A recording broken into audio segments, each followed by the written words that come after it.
good morning, good afternoon, good day, good whatever, wherever you find yourself in this big, beautiful, and messy world. I wish you goodness. I am Carol C.C. Miller, your positive life strategist, peace activator, and global hugger, coming to you with another episode of Embrace Your Life Chat. And as you can see, I have one of my monthly guests here, Paul, and I will have him introduce himself in just a moment. I do like to go over a couple of things really quick. I'm in Chicago, so please let us know in comments where you're joining us from. Paul is in the northern suburbs, I believe. Right. Yeah. And so two things I like to mention before we start our chats. The first thing is I'm not an absolutist. I'm not a big fan of always, never, right, wrong, good or bad. There's 7 billion people on this planet. I can't begin to say what is right for 7 billion people. So I work on the majority of the time. The majority of time, I am loving, kind, compassionate, and peaceful. What does that mean? It means fear visits me. This session that we're going to do, the work, really helps with when I have those lower feeling vibrations. Fear visits me, unworthiness visits me, anger, disappointment, all of those things visit me. But because of my daily practices, they just visit. I don't move into them.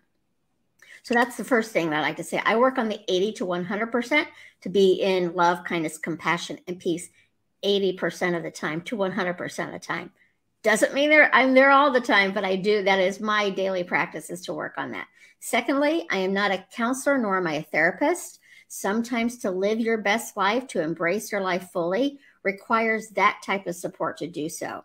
I believe you're worthy of living your best life. So whether it's a coach, which Paul and I are, whether it's a therapist, counselor, your best friend, a clergy member, whoever it is, I encourage you to get that support system for you to live your best life. So welcome, Wilbur, Stephen, Vanna. Let's see. Vanna, you're new here. Welcome, welcome. I'm here Tuesday, Wednesdays, and Thursdays. Paul is here with me the second Tuesday of every month. And we're talking about a process called The Work, which is from Byron Katie. And Paul explains it far better than I do. And I've been working with Paul on this work for over a decade now. We originally did it in Chicago local. Then we went into a phone call. Then we went into a Zoom call. And now we're just doing it on Facebook Live. So welcome, Paul. And thank you, as always, for joining. Let everyone know a little bit about you and then about the work and what we're going to discuss. Okay. Thank you, Carol. Thank you for having me. I love the work and I love sharing it with people. The work is a process developed by a woman named Byron Katie. It is a process that might be considered inquiry. It is identifying thoughts that we have that cause stress, and then using a simple process to question those thoughts and release whatever stress might be associated with them. I've been using this for, I think it's coming up on 15 years now, since it kind of found me. My life was in a place where there was a lot of stress. My marriage was falling apart. My career was coming to an end. I was struggling with both of my boys at the time for different reasons. My father was experiencing health issues, and all of it seemed like there was just nothing going well in my life. I had a lot of thoughts about it. And I discovered this book in the library. I read it in the book. And a few months later, I was able to meet Katie and be in a workshop with her. And it's just taken off from there and been a love of my life. So the work is, first of all, identifying thoughts. And that sounds like a strange thing because we're thinking all the time, but we're rarely really conscious of what we're thinking. We're just thinking and then experiencing the effects of it. So I, for example, have been recently looking at fear, the different kinds of fear thoughts that come up. And I'm noticing that the world is right now just an amazing playground for fear. It seems to be a lot to be afraid of. When I look at the world and I look at Ukraine and Russia and that, there's fear that arises in me. When I look at the global economy, there's fear. When I look at climate change, there's fear. When I look at politics, there's fear. I can bring that down into my personal life and look at a particular friend that I'm dealing with who's going through dementia, and I have fear. And someone else I know whose wife is dying of cancer, and I have fear. What do we do with those fears? What are those fears really? So what we do is we identify what the fear is. Like, I'm afraid my friend is going to die. You know, that's my fear. So I take that fear, I stated it as I'm afraid that, but it's the part after that that's important. My friend is going to die. So I'm believing in that moment, my friend is going to die. So now I've identified that thought. That thought lives in me. I talk to her on FaceTime, I guess it is, the kind of video chat thing yesterday. And in that conversation, I had the thought, my friend, she is going to die. Mm-hmm. So now I've identified that. Now I'm going to take it to the questions. And these are 4 simple questions that we use to, first of all, look at the truthfulness of that thought. Is it really true? Can I really know that it's true? There are 2 questions. The first 2, is it true? And can you really know that it's true? That really point to, is that thought truthful? And what I mean by that, is it true for me? I don't have to prove this to you, Carol, to anybody on this call, to my friend, to God, to a court of law. No, it's what's true for me. So in that setting, I'm on the phone call with her. I have the thought, my friend is going to die. She is going to die. Is it true? She's going to die. And I look inside and I say, yeah, she is. This is the beginning of the end for her. And I ask the second question. Can I absolutely know that she's going to die? Can I absolutely know that she's going to die? And I see that I can't. I don't know. I know most people on this planet have died at some point, but I don't know what's going to happen to her absolutely. Now I get to question 3. How do I react? What happens to me when I believe she's going to die? And I notice sadness. Really a deep sadness, and practically brings me to tears. This is a woman that I've loved and cared about for decades, and she's not herself. She's not the vibrant, sexy, alive woman that I've known for so many years. And I'm sad. And I notice feelings of regret, like I should have stayed in touch with her more, and I'm sad that I can't help. I'm 1,000 miles away from her and I can't help. And fear for myself, like how I'm going to experience the grief. I'm imagining when she dies. Another thing that I notice happens is I'm not quite as present in that phone call. Like, I'm listening to her, but I'm hearing it through like, oh, is this our last conversation? What does this mean? Everything she says, I'm wondering. And she says yesterday, I don't feel like talking very long today. And I get more scared, like, oh, that means she's worse. And it's getting worse. And I'm sharing some pictures of her and us when we were in our 20s and showing them to her, but I'm kind of hesitant to do that. And I'm afraid that it's going to upset her to see these pictures and experience how different it is now. So all of these things are happening to me when I believe she's going to die. And I'm not quite as present with her. I'm not listening as carefully. I'm trying to take care of myself is what's happening. Question 4, who would I be without that thought that she's going to die? And when I look at the conversation, like part of the time I wasn't thinking that thought, and I was more present, and I was happy to share these pictures. Remember when we looked skinny and like this? Remember that time in the woods and that time on the beach? And remember that room we were in and those clothes? Look at those clothes we were wearing. Look at our hair. And just kind of, I was delighted to interact with her, grateful for the 5-minute conversation that we had, grateful that she was able to say to me honestly, you know, I don't want to talk long today. Like that was a gift. Don't keep me on the phone. I need to get off. And I saw that. I was grateful for that. So now I do, those are the 4 questions. Is it true? Can I absolutely know that it's true?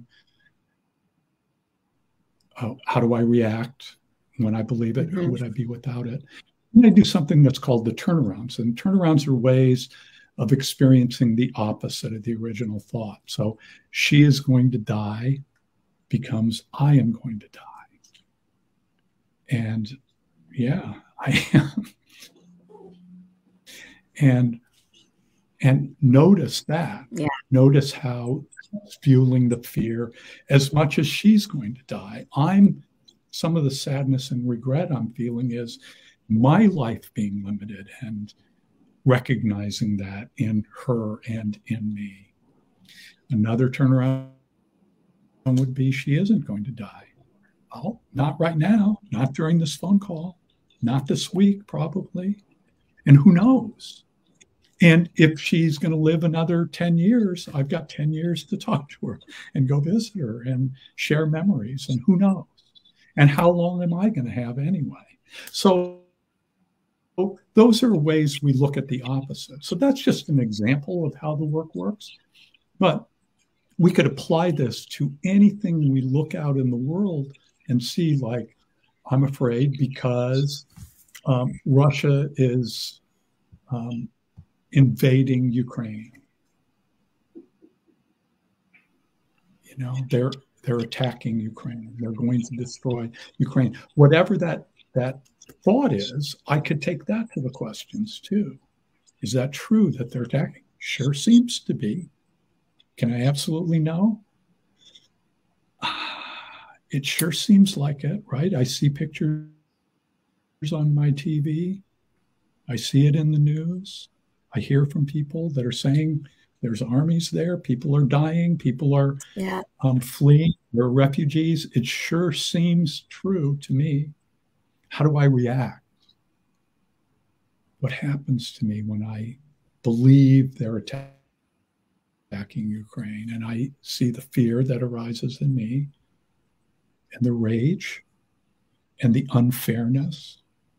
And I think I'm mad at God. I'm mad at Putin. I'm mad at Russia. I'm mad at our leadership for not helping more, at others in the world for not helping more. Who'd I be without that thought? That's hard. It's hard to imagine being without that thought right now. One way to find that for me is to just go to a time where I'm really involved. That before we got on today, I was playing the piano. I'm learning in my old age how to play the piano. It's just a crazy thing to do, and I'm pretty bad, but I'm really, just totally involved in the piano, trying to learn Happy Birthday to You on the. And who am I in that moment when I'm doing that? I'm safe and I'm happy and I'm involved and I'm loving and I'm present. And what happens while I'm sitting at the piano if into my mind comes the memory that there's a war going on in Ukraine and Russia's attacking Ukraine. And what can happen to me in that moment is I lose my joy in the piano. I lose my awareness of what's going on. I go into fear, powerlessness, rage, anxiety, and I don't see the piano and the music and the joy in me. I lose it totally. So that can give me a little clue, like I'm walking down the street, I'm fine, and then I think of Russia and I'm not fine.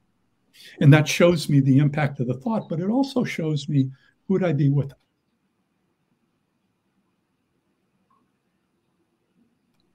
Do something about it, that I don't still make efforts to maybe give to charities that are helping out with refugees or helping my government to be staunch in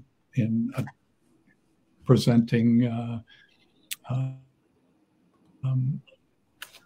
stops to Putin and to Russia. I can still do that, but can I do that with clarity without that feeling of powerlessness? So those are some examples. What are you noticing, Carol? Where's fear coming up for you? Well, I was just going to say, Lynn mentioned that I just lost the comment. I've been trying to, getting lost in that moment of pain doesn't have to define your day. And just as you were talking, what it made me think of, because your example of the war or pretty much any global type thing, it's not just a personal issue. The first two questions are yes for me. Like, yes, fear comes up with the war. Yes, I absolutely believe it's true that fear comes up with the war. But what I like about this process, it's not about, for me, it's not about denying things that you might be afraid of or have you feeling less than. It's about not allowing them to own you. And that when you're able to observe rather than absorb it, for me personally, it allows me to do something. I donate money, I volunteer, I speak up.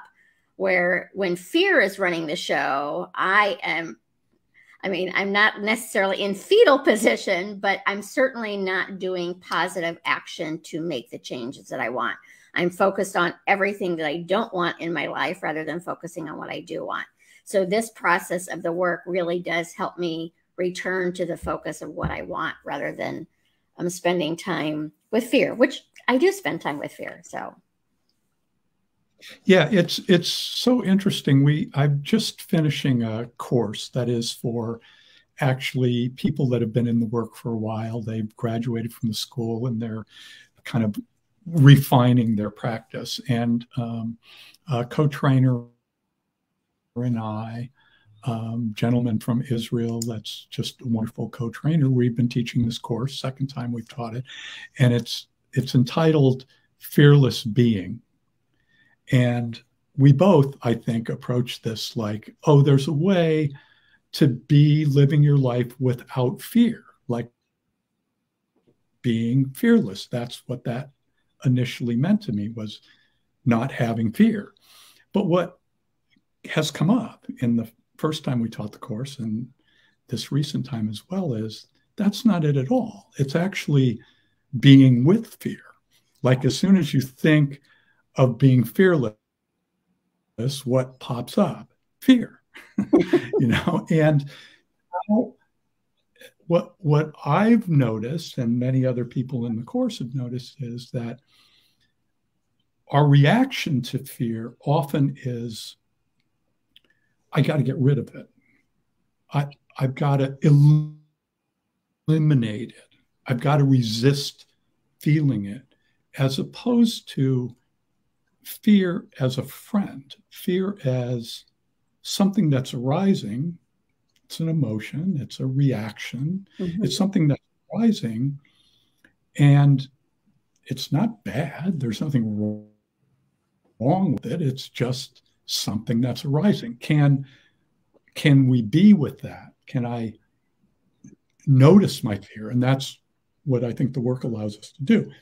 Identify the fear, put it on paper, and then in the process of asking the questions and doing the turnarounds, what we're really doing is being with fear. What do you have to teach me, fear? What do you Yeah. have to say? Are you true or not? What happens in me when I'm with fear? What happens in me when I'm not, or when I am not believing that? And then turning it around and noticing my power in that. I had this great image came up. One of the participants in the course had this image of like coming home, and she had a situation with her husband who drinks too much, in her opinion. And so she's coming home,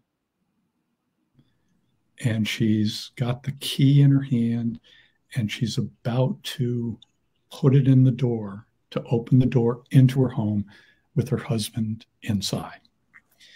And in that moment, she's afraid. Like, what's going to be on the other side of that door? Is he drinking? What kind of a mood is he in? And hasn't entered the room yet. She's still outside with her hand on the key in the door, but she's experiencing fear in that moment. Yeah. And it's not actually happening. There's nothing her husband is doing to her at that point in time, but it just crystallized this moment for me that that's what fear is like. It's always about a future, almost always, right? And the future may be a year from now. It may be 6 months from now. It may be next week. It may be 5 seconds from now. But it's something I'm afraid is going to happen, but it isn't happening now yet.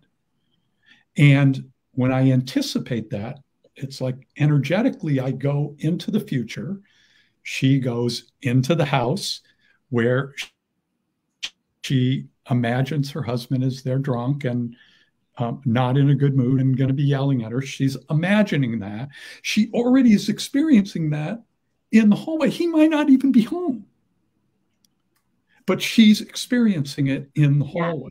Yeah. So what the work does is say, okay, let's just stop right there. Don't go in the house. Just stop.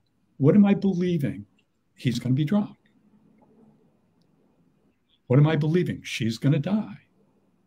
What am I going to, I'm not going to, the gas prices are going through the roof. I won't be able to afford to live. Whatever that fear is what we're experiencing. So when we stop and do the work, when we write it down, it's like we say to the key, to the doorknob, to the door, to the house, to the husband, hold on. I'm going to stay here in the hallway. I'm going to notice that standing beside me in the hallway is fear. And I'm going to turn to fear and say, hey, how about we sit down and have a cup of tea? And you tell me what's going on. And fear is going to say, well, she's going to die, or he's going to be drunk and yell at you, or the world's going to go into World War III, or gas prices will make it so I can't live anymore. Whatever that fear is, now I can listen to it. That awareness of it and that ability to listen to it, are you really true? Yeah, I'm true. Fear's going to tell me. Are you sure? And then I look inside. How do I react? Who would I be without it? And turn it around. My husband is going to be drunk. I'm going to be drunk on fear. Yeah. Maybe not on alcohol, but on judgments of my husband, or on judgments of Russia, or on judgments of my friend that I think is going to die, or God that's killing her. I'm drunk on that. I'm doing that. I'm in the hallway doing that to him, to her, and to myself. And that's what the work invites us to, is this clarity. Because if I can find peace with fear in the hallway and work through that and be clear, I've integrated fear now. I've listened to it. I'm not actually as fearful. I can turn the key and I can go in. And regardless of what's on the side, no husband, sober husband, drunk husband, I'm okay. Regardless. War, no war, okay. Death, live, okay. I don't know if that makes sense. It makes sense, and it's also a hard one to swallow because for me, I'm just thinking the woman, she's released that fear now, maybe, but and it's the instant, like that instant of her doing the work, bringing her back into herself, her being in that moment. But I guess that whole topic triggers me because he could be abusive. Like, so just because she's walking through that door, not knowing what's on the other side and not afraid of it, does not mean that she's safe either. So he might still be drunk. He might still be drunk and raging at her. Absolutely. But what condition would you rather be in to go through that door and encounter him? In fear or in clarity? Yeah. Which condition do you, who do I want to call my friend who has dementia? The one who's afraid or the one who isn't? Yeah. Who best to help the Ukrainians? The one who's afraid or the one who isn't? We have this theory that we need to be afraid in order to be in action. Right. We do. And we have to worry too. Yeah. I mean, the chance of her actually either interacting positively with her husband, helping her husband, maybe getting the clarity to leave the situation if that's what's required, is much greater if she's not in fear. She's not just reactive. Yeah. She's in a place. So the perspective of the work is that we have that wisdom inside us. That is our true nature. We have love inside us. That is our true nature. And if we are aware of it and living out of that, life is wonderful. When it's not, which sometimes it appears not to be, right? It's too cold, it's too expensive, it's too harsh, it's too scary, whatever that is, that is a belief that we're carrying that's interfering with our awareness of our true nature. So my true nature is love. I know I love that person on the other side of the door, even if he's drunk. Doesn't mean I need to stay married to him. Right. Or be abused by him. But I know that my true way of being with him is love. My true way of being with my friend who's dying is love. That's what I really want, is to connect to her, to tell her I love you still. I love you just the way you are right now, dying. Yeah. But if I'm in fear, that's really hard to do because I steer away from the conversation. I don't want to be honest. I don't want to share it. And you may be avoiding her or the situation because you don't want to deal with it. I probably wouldn't call at all if I was fearful enough. I would just, that's too scary. I'm not going there. And that is what we do with a lot of fears, right? I'm not going to think about it. I'm not going to pretend it doesn't exist. Right. And that's kind of the thing that I love about the work that's different from some kinds of self-development or kind of spiritual improvement sort of approaches is you're not doing a spiritual bypass here. You're not like just affirming everything's wonderful. No, I have fear. What do we do as human beings? We encounter fear. We judge people. We are angry. We're upset. On this planet, as human beings, this is what we experience. So we acknowledge that. That's what comes up in question 3. How do I react when I have these judgments or these fears? What happens to me? How does my body react? How does my emotional system react? What thoughts, what images come up? And I allow that to live. I acknowledge that it's alive in me. But I also am looking at, is that really true? Is that really what's going on in that situation? Or Is there something else as well? Yeah. There may be fear, but is there something else as well? And who would I be without that fear? And then where is that fear actually generated? We think it's from the object, right? Like the woman in the hallway thinks the fear is being caused by her husband. It isn't. It's being she's causing her own fear in the hallway. He's not there. Any more than when I'm sitting at the piano, that the Russian army is there. I'm scaring myself with images of the Russian army in that moment in time, which is not to say they're not doing something over there. But in that moment, at my piano, they're not doing anything to me.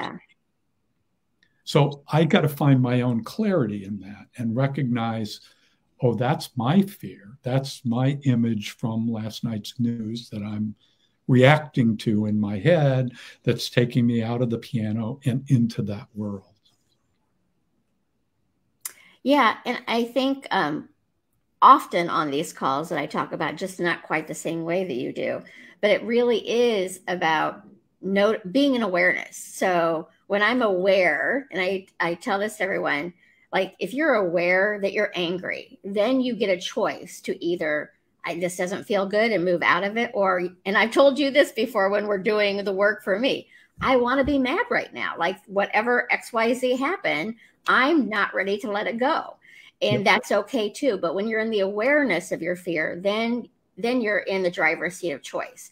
When you're unaware of what's going on, life is living you and you're not living life. You're on autopilot. So the work says it in a different way than I say it, but it's really a powerful tool to use to be able to identify what's going on and what you're afraid of. And I know for me personally, when I step into deep fear, which I have in the last couple of weeks over the war, I am no longer focused on positive solutions. I'm no longer focused on love, kindness, compassion, and peace.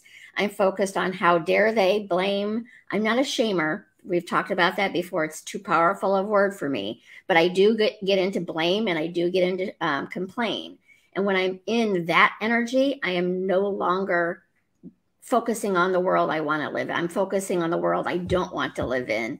And then I'm not going to come from a solutions-based attitude. I'm going to come from how dare you attitude and create more from there. So, and it does not mean whatever's going on in your personal life or whatever's going on in the world that there aren't moments of the how dare yous, because it certainly comes up for me, but it is about this doesn't feel good for me. What will feel a little bit better? And the work is a tool that helps me feel a little bit better when I choose to do it. Sometimes, as we've talked before, I'm like, nope, not ready. I'm really not happy about this situation. And because of my daily practices, I don't stay there very long. But there are times where I want to be mad about this. I don't tend to act out upon my anger. My thoughts are where my fear lives more than in my words or in my actions, but it's still part of me because it's a thought that I'm having.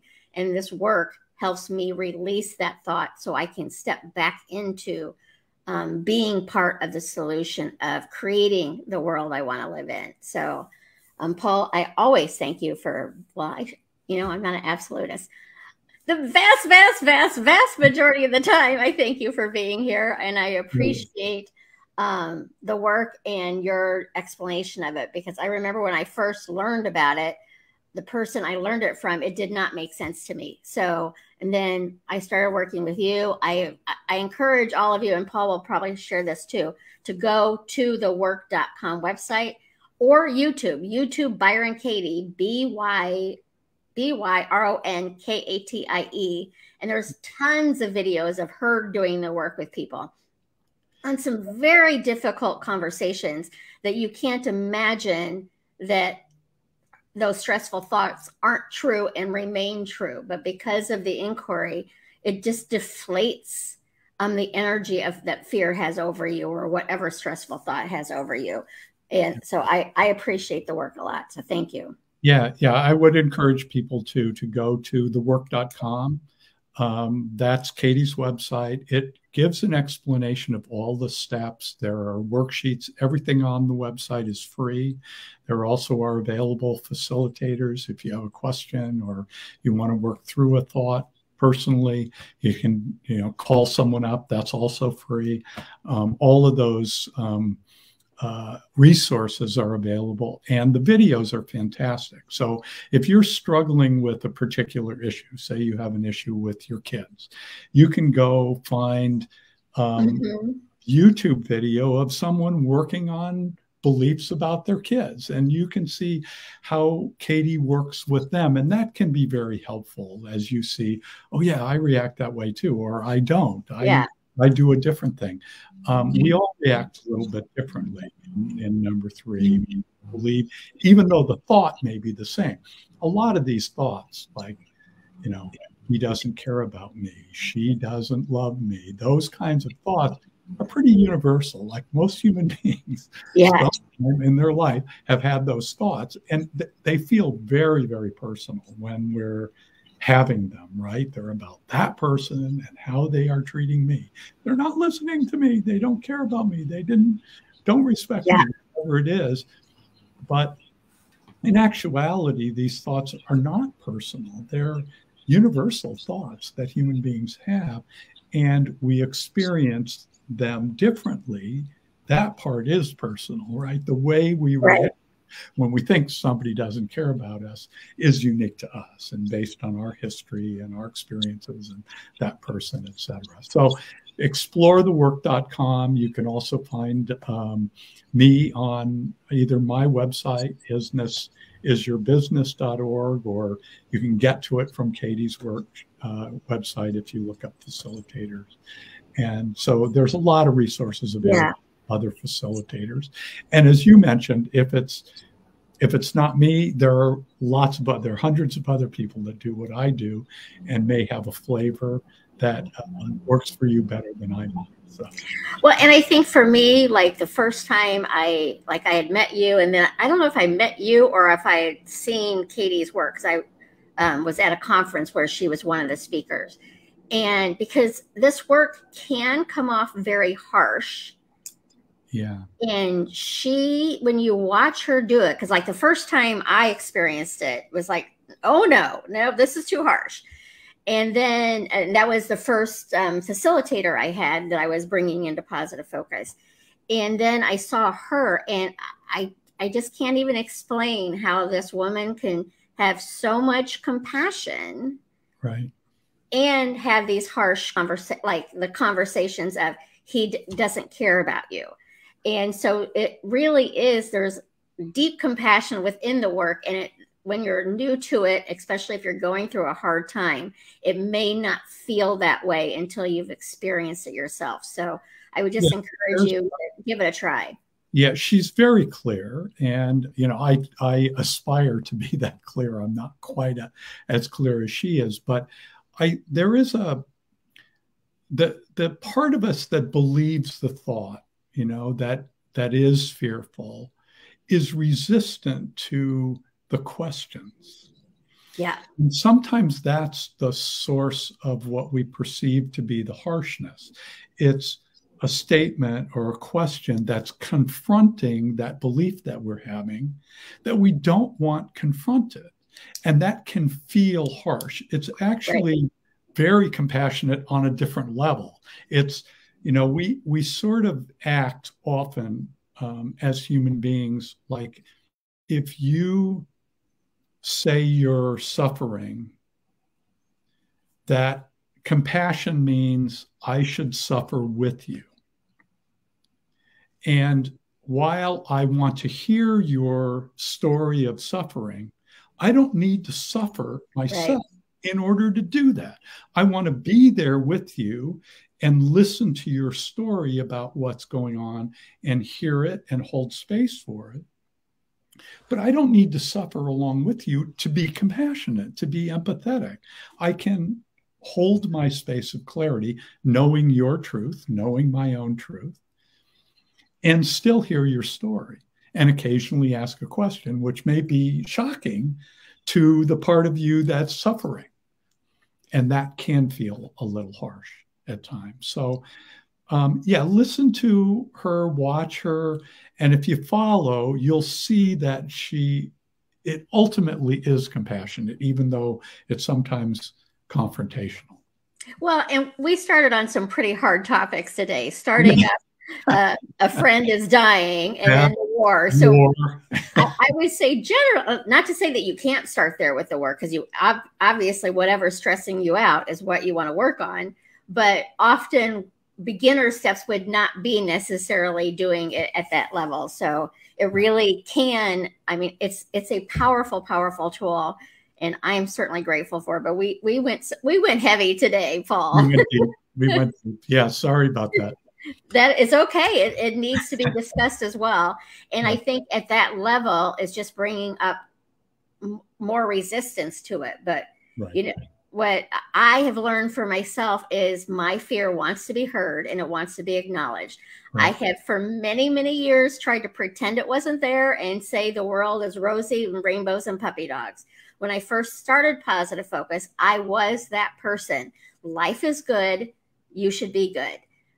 And I'm sure a lot of people wanted to slap me for it, because life is beautiful and life is messy, and it's how we move through it that makes it the good part of it. But I appreciate this conversation today, and it might have been a little heavy for some people, but I know it really is compassionate work.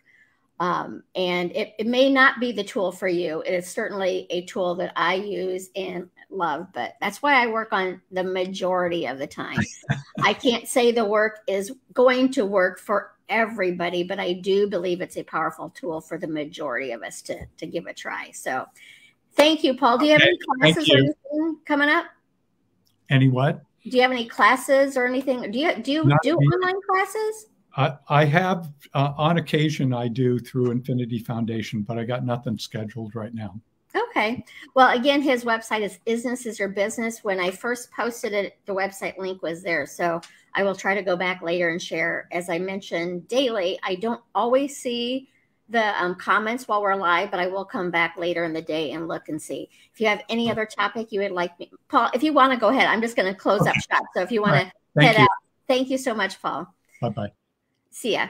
And so I'm here Tuesdays, Wednesdays, and Thursdays to help heighten celebrations and lessen sorrow. So if you have a topic you would like me to bring a little bit more love, kindness, compassion, and peace to, put it in the comments. And if it's something I am comfortable addressing, I will be happy to bring it up. I'm not sure what tomorrow. I know somebody had a comment from last week that they wanted me to discuss. So I need to look that up, because that will probably be tomorrow's topic. Thursday, Shauna Fisher, who is a friend of mine, she is an animal communicator. And many of us have pets that we love that help heighten our celebrations and lessen our sorrows. So Thursday, she will be here with me, and she'll be able to share information about your pets who are currently living and pets that might have passed and gone across the Rainbow Bridge. She also just wrote a book that's really cool too. So I hope this conversation helped you. I know it was a tough one. I saw some comments there of a little bit of dissatisfaction with it. So know that what is meant for you is there for you. Whatever I share that does not work for you, let it go. Life is short, life is beautiful, and life is messy. So fill it up with things that are going to bring you love, kindness, compassion, and peace. I just encourage you to pay attention to what you're afraid of, give it a voice, talk to it, and lessen it and let it dissipate when you witness it, rather than pretend it doesn't exist. So that's what hi, Gina, good to see you. So let me look really quick at questions, thework.com. Yes. So it's thework.com, Stacia. And they have some worksheets on it, but I promise you can go to YouTube and find lots of Byron Katie videos too. I did see her speak probably 10 years ago now. And, live at the conference, she was working with some man whose wife was wanting to leave him, and it was a tough topic, and she handled it beautifully, and at the end he felt less stressed out about it. So I encourage you to give the work a try, but also know it's not for everyone. Let's see here. Anybody? My cursor's not working here. I try to rationalize the fear, but I know it's really happening. So how do you deal with that? Rationalizing fear. Stacy, do you have an example for me? I mean, there's so many different levels of fear, and like, even I'm not going to talk about the war. I have a shirt on right now from Gina that says choose peace. It is something that easily impacts me. So it's really about not pretending it's not there. But what I was saying earlier that I hope makes sense is when I give it a voice, when I acknowledge that I'm afraid of XYZ, then it lessens its impact on me. When I am in a space of fear, and again, remember, I'm on the majority of the time. So maybe this isn't how you operate. If this isn't how you operate, go for the way that works for you. When I am in a place of fear, I am focused absolutely on what I don't want. I'm giving my attention to what I don't want. I'm giving my thoughts to what I don't want, possibly my words and possibly my actions. So if I'm wanting to live my best life, then I need to come from a place of love, kindness, compassion, and peace the majority of the time. I don't know of anybody who is going to completely be out of fear. I don't know of anybody who's going to be completely out of negativity, fear. All of those things are not wrong. Anger, not wrong. Disappointment, not wrong. It's how much time do you want to spend there? Pay attention to how you feel. If it feels good, or what I said to Paul earlier, sometimes I feel I need to be in that angry moment. And this was with a past client I worked with years ago that I did a lot of work around. But at that time, I was not ready to give up my anger or frustration with that person. So I stayed there for the time I needed to stay there. But ultimately, it did not feel good to be there. Sometimes we think it feels good to be mad, but for me, when I'm angry, when I'm disappointed, when I'm sad, when I'm frustrated, I am not focusing on the world or my world that I want to create. I'm focusing on everything I don't want to do. The don't wants are there. This world that we live in has a lot of beauty and it has a lot of mess. When I'm talking about the messy parts of it, it's to bring more love to it. It's not about ignoring that there's messiness in the world. It's not about ignoring that you probably have messiness in your own life. It's about bringing compassion to the mess. It's about bringing love and kindness to the mess. It's about finding ways to bring peace to the mess and loving the beauty that we see around us too. You can have a lot of beauty in your life and still have some messiness. The beauty does not negate the messiness. The messiness does not negate the beauty. Where do you want to be? How do you want to show up in your part of the world? And be that. Take moment by moment by moment, daily steps forward to feel your best self. I went off on a tangent there. And let's see if I have any other questions. I think Lynn has already left us. So I don't see, again, any other questions here. So if I will go back later in the day and check and see if I missed anything. Otherwise, I will see you tomorrow. I'm pretty sure I have a topic from last week that I just need to look up. Thursday, Shauna will be here with me. I wish you all a day of peace, a day of love, kindness, and compassion for wherever you find yourself in this beautiful and messy world. And we will talk tomorrow. Remember, you matter. You matter to me. You matter to the world. And most importantly, you matter to you. So have a good day. See you soon.